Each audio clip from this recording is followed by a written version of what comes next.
খাবার পাতের শেষে একটু চাটনি না হলে কি খাওয়া জমে? আর এই শীতের মরশুমে জলপাইয়ের চাটনির থেকে ভালো আর কি হতে পারে বলুন তো? আজ আমি এই জলপাইয়ের চাটনির রেসিপিটা নিয়ে এসেছি। জলপাই কিন্তু আমাদের ভীষণ উপকারী। এটি স্কিন আর চুলের জন্য তো ভীষণই ভালো। সেই জন্য আমি নিয়ে নিয়েছি এখানে 250 গ্রাম পরিমাণ জলপাই। সেটাকে খুব ভালো করে ধুয়ে পরিষ্কার করে নিয়ে অল্প পরিমাণ লবণ দিয়ে সেদ্ধ করে নিলাম। এটা সেদ্ধ হতে খুব বেশি সময় লাগে না। তারপর জল ঝরিয়ে এই জলপাইয়ের ভেতরে যে বীজ থাকে সেই বীজগুলোকে এক এক করে আমি আলাদা করে দিচ্ছি। তারপর জলপাইগুলোকে খুব ভালো করে হাত দিয়ে এইভাবে ম্যাশ করে নেব। দেখুন, আর এদিকে কড়াইতে 1/2 চামচ পরিমাণ নিয়ে নিলাম ধনে, 1/2 চামচ জিরে, 1/2 চামচ মৌরি আর একটা শুকনো লঙ্কা। হালকা করে একটু ভেজে নেব। তারপর এটাকে গুঁড়ো করে নেব।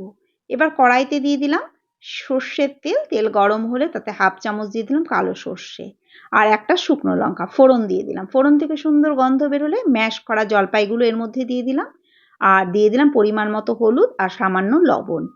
তারপর একটু লবণ হলুদের সঙ্গে খুব ভালো করে মিশিয়ে নেব।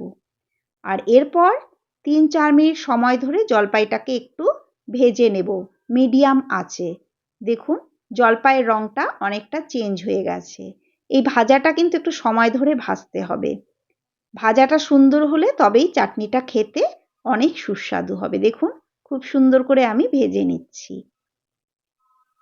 এই জলপাইয়ের চাটনিটা দুরকমভাবে করা যায়। একটু ঘনভাবেও করা যায়, আবার একটু পাতলাভাবেও করা যায়।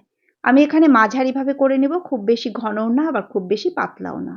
এর মধ্যে আমি 2 কাপ পরিমাণ দিয়ে দিলাম জল। এবার জল দিয়েও জলপাইটাকে কিছুক্ষণ রান্না হতে দেব। আবারও 2-3 মিনিট সময় ধরে একটু রান্না করে নেব। আর এর মধ্যে আমি দিয়ে দেবো গুড়। আপনারা চাইলে এটা চিনি দিয়েও করতে পারেন।